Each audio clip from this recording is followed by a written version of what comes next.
இல்லை துணை நான் தரேன். மாண்புமிகு துணை முதலமைச்சர் அவர்கள். மாண்புமிகு பேரவைத் தலைவர் அவர்களே, மாண்புமிகு எதிர்க்கட்சி தலைவர் அவர்களும் இன்னும் சில சட்டமன்ற உறுப்பினர்களும் இங்கே இந்த உங்கள் தொகுதி முதலமைச்சர் திட்டத்தை குறித்து பேசினார்கள். இது குறித்து நான் ஏற்கனவே என்னுடைய பதிலுரையிலே நீண்ட விளக்கத்தை அளித்திருந்தேன். மீண்டும் நம்முடைய முதலமைச்சருடைய உத்தரவின் பேரில் அது குறித்து சில விளக்கங்களை இங்கே அளிக்க நான் விரும்புகின்றேன். ஒவ்வொரு சட்டமன்ற தொகுதியிலும் நீண்ட காலமாக நிறைவேற்றப்படாத அவசிய தேவைகளை அந்தந்த சட்டமன்ற உறுப்பினர்களுடைய பரிந்துரைகளின் பேரில் நிறைவேற்றுவதற்காக 1000 கோடி நிதி ஒதுக்கீடு செய்யப்படும் என்று பேரவையிலே நம்முடைய முதலமைச்சர் அவர்கள் அறிவித்திருந்தார்கள். இது குறித்து 10 கோரிக்கைகளை அரசுக்கு அனுப்பி வைக்குமாறு முதலமைச்சர் அவர்கள் கேட்டுக்கொண்டார்கள். அதன் அடிப்படையில் மாவட்ட ஆட்சியர்கள் மூலமாக 2437 பணிகளுக்கான முன்மொழிவுகள் அரசுக்கு பெறப்பட்டது.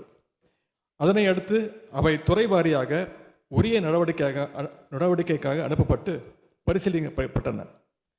இது தொடர்பாக தலைமைச் செயலாளர் அவர்கள் தலைமையிலான குழுவால் செயல்படுத்தக்கூடிய பணிகள் தேர்வு செய்யப்பட்டன.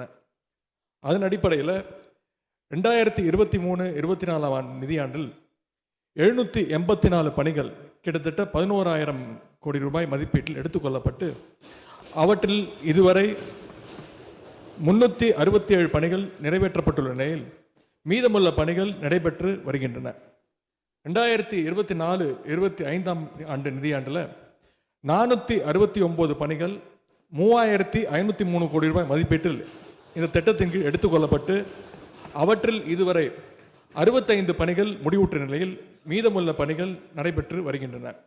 ஆக மொத்தம் இந்த திட்டத்தின் கீழே கடந்த 2 ஆண்டுகளில் 1,253 பணிகள் 14,466 கோடி ரூபாய் மதிப்பீட்டில் பல்வேறு துறைகள் நடைமுறைகள் உள்ள திட்டங்கள் கீழ் செயல்படுத்தப்பட்டு வருகின்றன என்பதை மகிழ்ச்சியோடு இந்த அவையில் நான் தெரிவித்துக் கொள்ள விரும்புகின்றேன். குறிப்பாக உங்கள் தொகுதியின் முதலமைச்சர் திட்டத்தை இப்பேரவையில் அறிவித்த பொழுது 1000 கோடி ரூபாய் மதிப்பீட்டில் இந்த திட்டம் செயல்படுத்தப்படும் என்று அப்பொழுது முதலமைச்சர் அவர்கள் அறிவித்தார். ஆனால் இன்றைக்கு சுமார் 14,000 கோடி ரூபாய் மதிப்பீட்டில் இந்த திட்டத்தின் கீழ் பல்வேறு பணிகள் மேற்கொள்ளப்பட்டு வருகின்றன. நம்முடைய எதிர்க்கட்சி தலைவர் அவர்கள் குறிப்பிட்டதை போன்று சில உறுப்பினர்கள் பரிந்துரைத்த பணிகளை செயல்படுத்த இயலாத நிலையில் அவற்றிற்கு பதிலாக மாற்றுப் பணிகள் கோரப்பட்டன. அவற்றிலும் சில பணிகள் செயல்படுத்த இயலாதவை என்பது தெரிய வந்துள்ளது. மாண்புமிகு எதிர்க்கட்சி தலைவர் அவருடைய தொகுதி எடப்பாடி தொகுதியை பொறுத்தவரையில் அவர் சார்பாக 10 கோரிக்கைகள் பெறப்பட்டன. அவற்றில் 4 பணிகள் செயல்படுத்துவதற்கு எடுத்துக்கொள்ளப்பட்டன.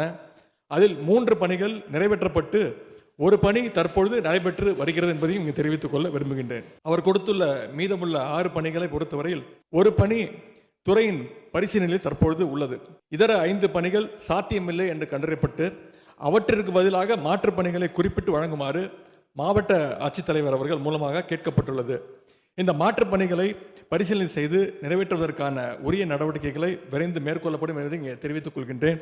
நம்முடைய முதலமைச்சர் அவர்கள் தொடர்ந்து நம்முடைய சிறப்பு திட்ட செயலாக்கம் மூலமாக இந்த பணிகளை எல்லாம் தொடர்ந்து ஆய்வு செய்து வருகின்றார். சென்ற கூட்டத்தொடரின் பொழுது என்னென்ன பணிகள் எல்லாம் ஒவ்வொரு சட்டமன்ற தொகுதி உறுப்பினருக்கும் அவருடைய தொகுதியில் என்ன பணிகள் மேற்கொள்ளப்பட்டு வருகின்றன, எந்த பணிகள் எடுத்துக்கொள்ளப்பட்டன என்பதையும் புகைப்படத்தோடு எடுத்துரைத்து கொடுக்கப்பட்டுள்ளது என்பதை இங்கே தெரிவித்துக் கொண்டு இந்த திட்டத்தை அறிவிக்கும் பொழுது குறிப்பிட்டவாறு எந்த விதமான கட்சி பாகுபாடுமின்றி இந்த திட்டம் செயல்படுத்தப்பட்டு வருகின்றது இந்த அவைக்கு தெரிவித்துக் கொள்ள விரும்புகின்றேன். நன்றி.